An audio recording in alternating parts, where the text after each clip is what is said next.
बाचे सुने अरत जो चीने चेत चित दे माई जन सुख राम ब्रह्म के गेले भूल पड़े को नाई। इस ग्रंथ का क्या महत्व है? वैसे तो महाराज की वाणी किसी भी शाख को आप लो वो उतनी ही महत्वपूर्ण है, मगर ये आत्मसार ग्रंथ ये ध्यान का एक बहुत ज़बरदस्त ग्रंथ है। इसमें सारे भ्रम मिट जाते हैं। बाचे सुने अर्थ जो चीने, जो कोई इस आत्मसार ग्रंथ को पढ़ेगा या सुनेगा, पढ़कर सुनकर इसके अर्थ को खोजेगा। कैसे खोजेगा? चेतन होके चित्त लगा के अगर इस ग्रंथ को पढ़ा जाए, सुना जाए, तो भीतर में जो अर्थ छिपा है वो अर्थ हमें मिलता है। और इस ज्ञान के आधार से, इस ग्रंथ के आधार से पश्चिम मार्ग के ध्यानी को आगे बढ़ने में आसानी से वो आगे बढ़ता है। कोई बाधाएं, कोई भ्रम बीच रास्ते में नहीं आता है। जन सुख राम ब्रह्म के गेले भूल पड़े को नाई। ब्रह्म का गेला यानी ब्रह्म का रास्ता है ये पीछम का। पीछम के रास्ते में ध्यान से ऊपर चढ़ने में कोई कठिनाई होगी नहीं होगी और कहीं भूल चूक नहीं होगी। इतना ये बहुत ही बढ़िया, बहुत ही अर्थपूर्ण ग्रंथ हमारे सबके लिए है। महाराज कहते हैं, मोख मोख कहता सब कोई, सो आमार्ग होई। सो प्रगट किया मैं जुग में, निरक परक लो सोई। मोक मोक कहता सब कोई, सभी पंथ वाले, सभी संत, सभी गुरु मोक्ष की ही बात कहते हैं। सब कहते हैं कि हमारे मार्ग में आ जाओ, मोक्ष होगा। हमारी भक्ति धारण करो, हमारे वेद से भजन करो, मोक्ष हो जाएगा।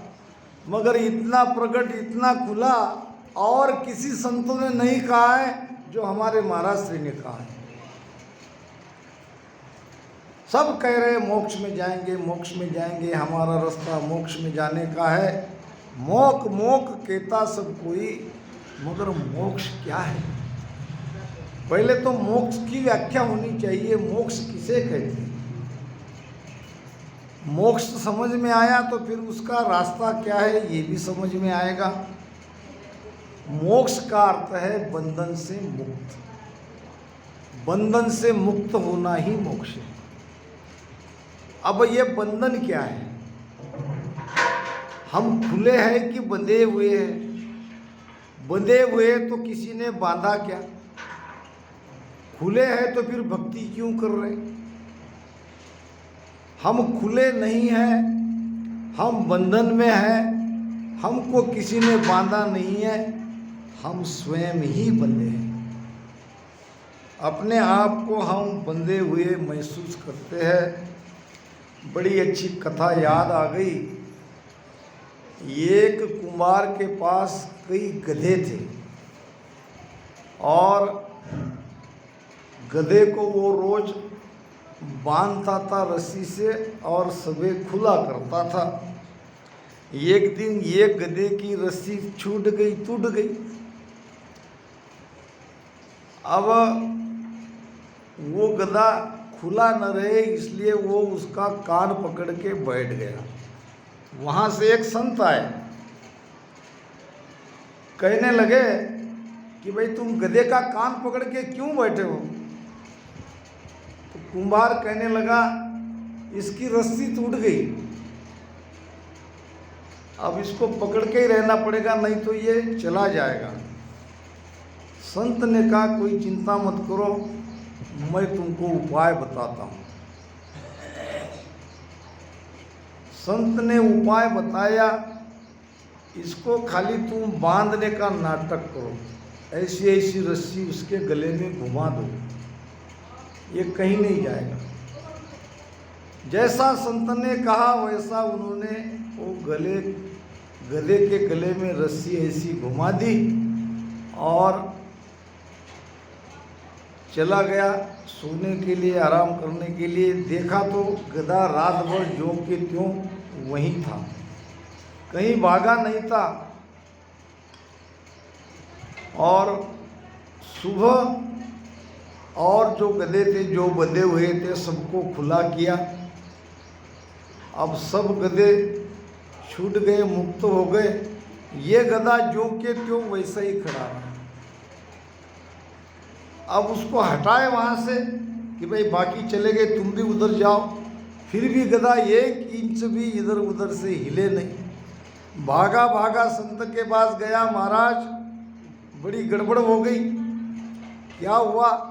क्या गधा रात में चला गया? गधा गया नहीं, मगर अब वो हिल भी नहीं रहा है। अब क्या करूं? लाठी से उसको पीटा, फिर भी वो मार खाता है, मगर 1 इंच भी वहाँ से हिलने को तैयार नहीं। संत ने क्या तुमने उनको मुक्त किया? अब मुक्त कैसे करता जब बांधा ही नहीं? तो बांधा ही नहीं तो मुक्त करने का क्या सवाल है? अरे भाई ये बांधा नहीं है, तुम्हें पता है, वो गधे को क्या पता? वो तो अपने आप को बंधा हुआ ही समझ रहा है। अब तुम दोबारा उसे मुक्त करने का नाटक करो, यूं ऐसे 2-3 बार घुमाओ, नहीं तो वो गधा वहाँ से हिलेगा नहीं।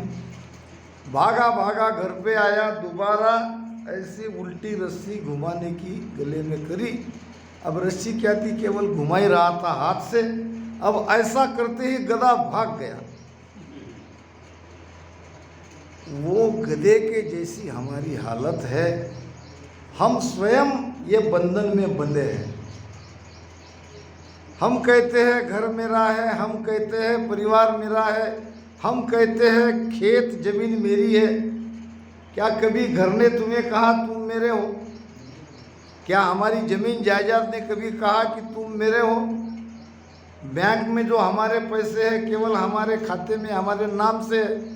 हम मर जाने के बाद वो पैसे तो बैंक में ही रह जाते हैं। यही है बंधन। रामचरण जी महाराज कहते हैं, राम चरण पग पंक है, अकल सुआमे नाही। मूर्ख पड़ी पर बस पढ़्यो, यूं पंद ग्रह माई। सुआ का उदाहरण दिया है। रामचरण पग पंख है। सुआ क्या है? उसको पंख भी है और पैर भी है, चल भी सकता है, उड़ भी सकता है। अब जिसको पंख है वो बंधन में आना चाहिए क्या? मगर वो बंधन में आ जाता है। कैसे पकड़ते हैं सुए को? आपने देखा क्या? सुए को पकड़ता कैसे है? ये कैसी बांस की एक ओकल नली रहती है, उसको रस्सी से बांध दिया जाता है इस टहनी से इस टहनी पर, और वहाँ कुछ खाने के भोजन वहाँ रखा जाता है, थोड़ा सा कटोरी में या कहीं पेड़ को लटका के। अब वो खाने के लिए सुआ आता है और उस बांस पे, उस नली पे बैठता है। अब नली पे बैठते ही नली घूम जाती है। अब घूम जाती है, चाहता है तो वो उड़ भी सकता है, दूसरी डाली पे कूद भी सकता है, मगर उसको लगता है कि मुझे किसी ने पकड़ा। जैसे जैसे वो नीचे आता है वैसे वैसे वो नली को वो पक्का पकड़ता है और पकड़ने वाला उसको पकड़ लेता है। अब वो वहाँ से उड़ के नहीं जाता। अब ये सुआ है हम, ये सुआ और कोई नहीं। हमारे भी पैर है और हमारे भी पंख है। हम पैर की बात तो समझ गए, हमको पंख भी है। पैर है विवेक और पंख है ज्ञान। ज्ञान और विवेक, ये पग और पंख से हम आकाश में उड़ सकते हैं, मगर ये पैर होते हुए भी, पंख होते हुए भी हम ये सांसारिक बंधन में आ गए हैं, माया में फंस गए हैं। और माया से निकलने का एक ही उपाय है, अब सद्गुरु के शरण में जाओ और फिर भजन करो। बिना भजन से अब मुक्त होना संभव नहीं है। आइए महाराज आत्मसार ग्रंथ में हमें क्या समझाते हैं।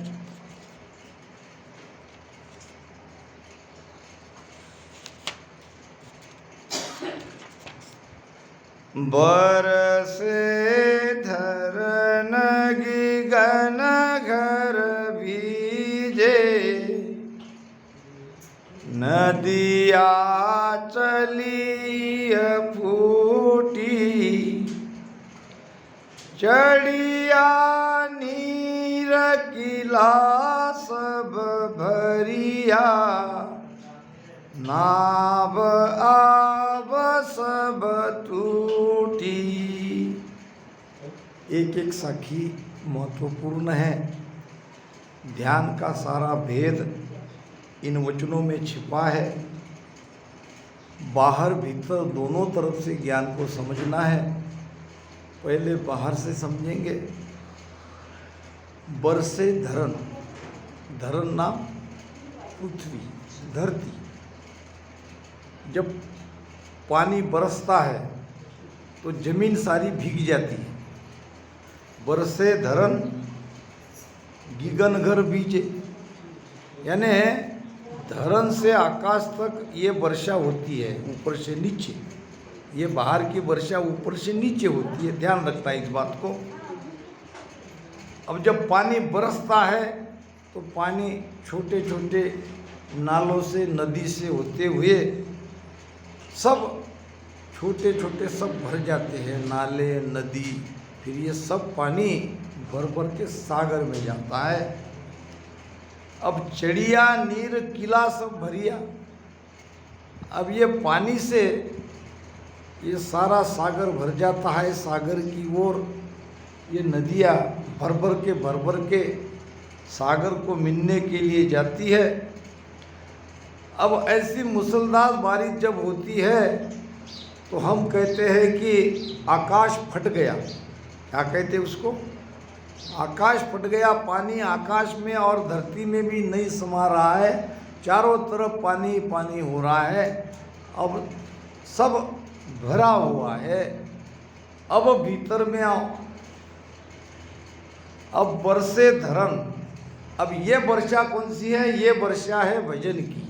सांसों सांस में राम राम राम राम जो करते हैं। बरसे धरन, कहाँ पर भजन कहाँ हो रहा है? नाभि में। धरन कहाँ है? नाभि में। ये नाभि है धरती। अब सांसों सांस में दोनों आती जाती श्वास में हम भर भर के पूरे प्रेम से भजन कर रहे हैं। भजन की बारिश हो रही है। ओ मन इंद्र उमंग कर आयो, ज्ञान बादला दर्शा मेरे रामा, ज्ञान बादला दर्शा। बिरतन लागी, बिरतन बीज चमकने लागी, भजन मेघ सो बरसा, साधा मारे आनंद भयो घरमा। वो मन इंद्र उमंग कर आयो, उमंग नाम प्रेम। भजन में जब मन में प्रेम आता है तो ज्ञान रूपी बदली यानी भीतर में अनुभव रूपी ज्ञान की ये बदली, ये छटा दिखाई लगती है। जब भीतर में कुछ अनुभूति होती है तो भजन भी बहुत जोरदार होता है। भीतर में कुछ नहीं हो रहा है तो थोड़ी देर भजन करके हम भजन से उठ जाते हैं, मगर जब वो पीड़ वो प्रेम भजन में लग जाती है तो मन भजन से हटता नहीं है। ये भजन मेघ सो वर्षा, ये भजन रूपी मेघ जब धारोधार भजन होता है तो ये धरती यानी नाभि में होता है। अब नाभि में भजन हो रहा है तो ये गगन यानी ब्रह्मांड में ये भजन वहाँ पहुँच रहा है। भजन यहाँ कर रहे हैं, भजन वहाँ पहुँच रहा है। भजन की बारिश नाभि में हो रही है तो पानी जा रहा है ऊपर आकाश में। अब ये कैसे जा रहा है, ऐसा क्यों होता है? ऐसा इसलिए होता है कि हम भजन कर रहे हैं सांस उसास में पेट में जो भजन अमाऊ होता है तो ये अमाऊ होने वाला भजन यानी ये पवन पीछम के रास्ते से उलट के ऊपर चढ़ता है। नदियाँ चली अपूटी। अब नदियाँ कहते हैं नाड़िया को। बहुत लोग मानते नहीं है कि नाड़ियाँ यहाँ से ही निकलती है, ऐसा कहते हैं। फिर यहाँ तक कैसे जाए? जब शेष कमल हम छेदन करते हैं तो शेष कमल से जाने का रास्ता तो ये नाड़िया ही है। हमारा भजन ही नाड़िया का है। तो महाराज यहाँ कह रहे हैं नदियाँ चली अफूटी, अफूटी नाम उल्टी। ये नदियाँ यानी ये नाड़िया ईड़ा पिंगला सुखबड़ा यहाँ मूलाधार और ब्रह्मस्थान के बीच से अगर किसी को प्रमाण चाहे कि अलौकिक ग्रंथ में देख ले आपको मिल जाए। ये बहुत गहरी बातें ग्रंथ में हर जगह नहीं मिलेगी, कहीं आपको एक आध दो जगह ही मिलेगी। भेद की बात सब जगह नहीं है, वो आपको खोजना पड़ेगा। अगर खोजी हो तो मिल जाएगा। ये नदियाँ चली अपूटी, इस पे तो आपको कल्पना आ ही गई होगी कि ये नाड़ियाँ नीचे से ऊपर बह रही है और नाड़ियों में से हमारी प्राण ऊर्जा ऊपर चढ़ रही है। अब चढ़िया नीर, अब यहाँ कौन सा नीर? नीर यानी पानी। भजन में कौन सा पानी चढ़ रहा है? तो श्वास में जो भजन कर रहे हैं ये पवन जो जमा हो रहा है, सांस अमाऊ नाभ बंक पीछम दिसवाई। ये प्रेम भक्ति के अंग में महाराज ने बताया है।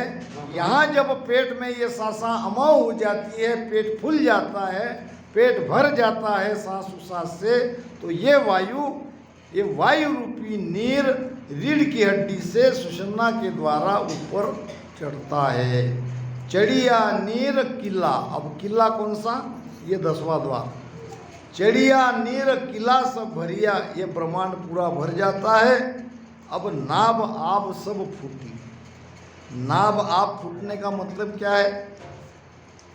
सारी धरती पानी से पानी हो गई और आकाश फूट गया, यानी नाभि का स्थान भी भजन से भर गया और ब्रह्मांड भी भजन से भर गया। सब जगह भजन ही भजन हो रहा है। सवदे सात तीन मिल उलट्या, चढ़िया नीर आकाशा, हरिजन जाय करे वहाँ खेती,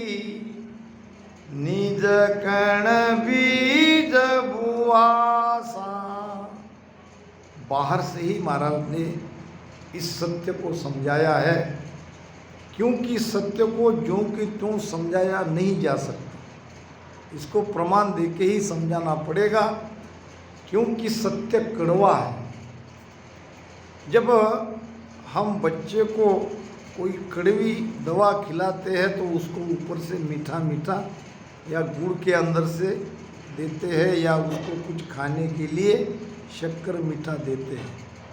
सत्य कड़वा है, सत्य कहा नहीं जाता, सत्य कहते ही असत्य हो जाता है। इसीलिए महाराज ने कहा है, सत्य की बात न मेलो साधु, सत्य की बात न मेलो, सत्य शब्द ले खेलो।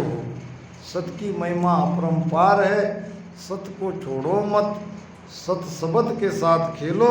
अब 14 7 3 मिल उल्टिया, 14 7 3 क्या है? मैं हमेशा कहता हूँ, अर्थ करने वाले ने अपनी तरफ से पूरी कोशिश करी अर्थ करने की, फिर भी कहीं कहीं त्रुटियाँ रह जाती है, कहीं कहीं अर्थ पूरी तरह से गलत हो जाता है। किसी की गलतियाँ निकालना हमारा काम नहीं है, मगर ये जरूर है कि तुम साखी पर से अर्थ करने का प्रयास करो। 30 40 साल से हम प्रवचन कर रहे हैं, तो हम ध्यान भी कर रहे हैं। जब हम ध्यान कर रहे हैं तो साखी से अपने अनुभव से अर्थ क्यों नहीं निकालते हो? क्यों नीचे रेडीमेड पढ़ा लिखा अर्थ का आधार लेते हो? लेना नहीं चाहिए, क्योंकि अब ये देखो 14 7 3 मिल का अर्थ यहाँ गलत हो रहा है। 14 7 3 क्या है?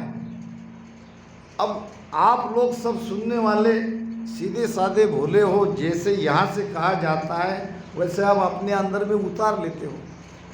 यहाँ से अगर गलत संदेश जाएगा तो आप सब गलत हो जाओगे। ये 14 और 7 21, 21 और 3 24, ये 24 नाड़ियाँ का बंद लगता है जालंधरी। जब नाभि में भजन आता है तो 24 नाड़ियाँ का बंद लगता है, 24 नाड़ियाँ जागृत होती है।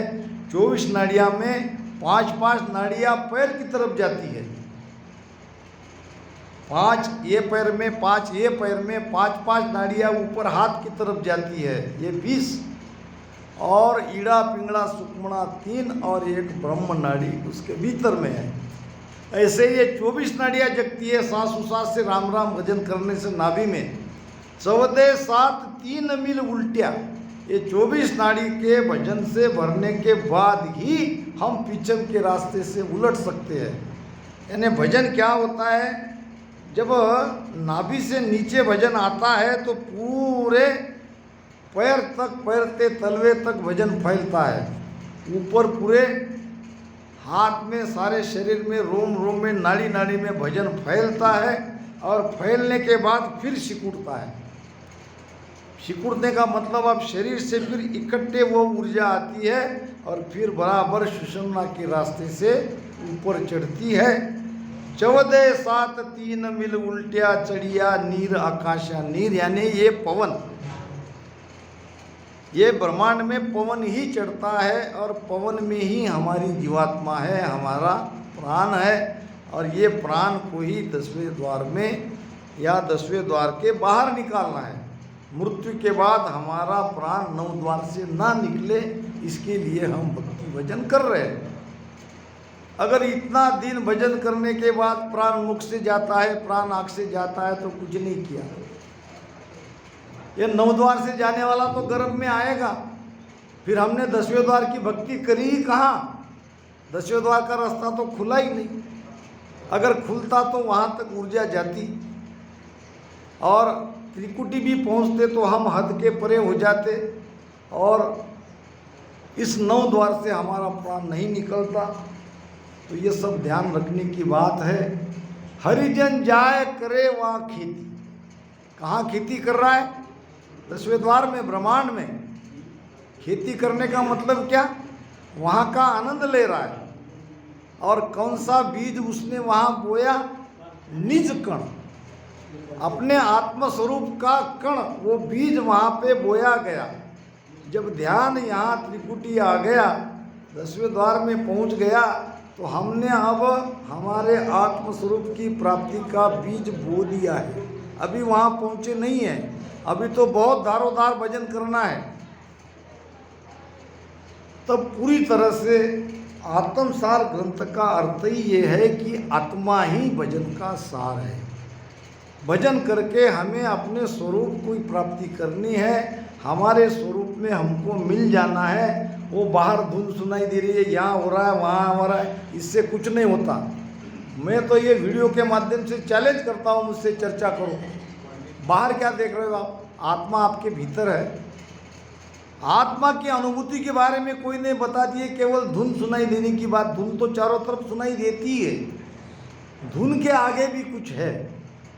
क्योंकि महाराज कह रहे हैं, नाद अनाद जिंग सो सोहम, सब ब्रह्म माया होई, या लग कथे बके तोई ज्ञानी, तापद लख्यो न कोई।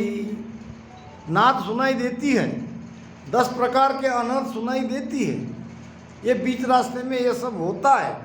इसी को अगर आप सत्स्वरूप आनंद पद कहते हो, केवल धुन को सुनाई देने पर ही सत्स्वरूप आनंद पद कहते हो, तो महाराज कहते हैं कि उनको वो पद लिखने में आया ही नहीं।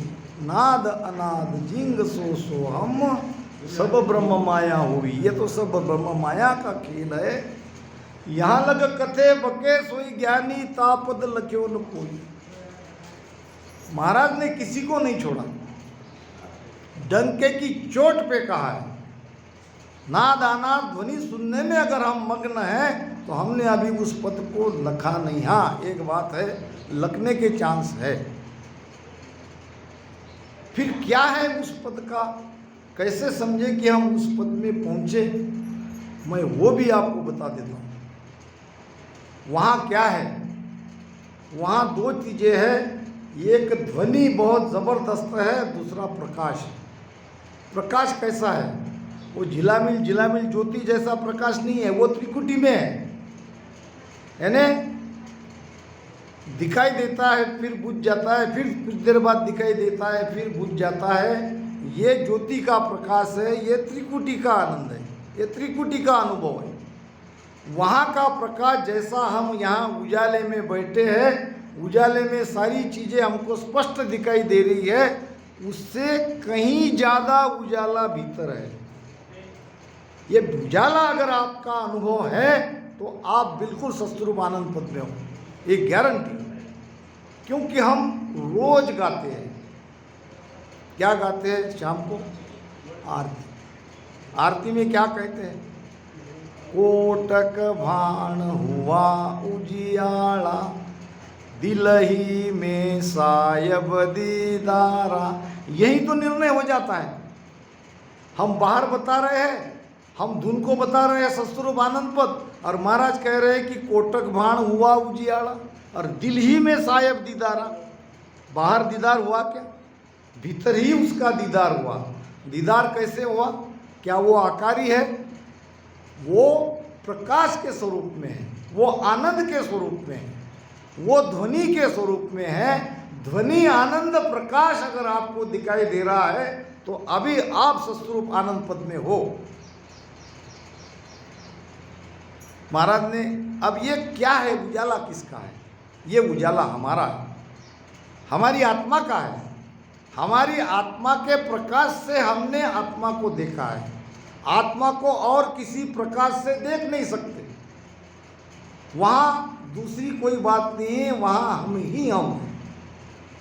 इसो अद्भुत लकायो मोय, मही मैं राम दुजो नहीं कोय। वहाँ मही मैं यानी हम ही हम हैं, वहाँ दूसरा नहीं है। अगर वहाँ दूसरा है तो वो पद सत्स्वरूप का नहीं है। वहाँ 2 नहीं है, वहाँ 1 है। फिर एक को एक कैसे देख रहे? एक को एक ऐसे देखा जा सकता है जैसे कि महाराज ने कहा है परम पस्तावा में। परम पस्तावा की आखिरी जो साखी है वो बड़ी महत्वपूर्ण है।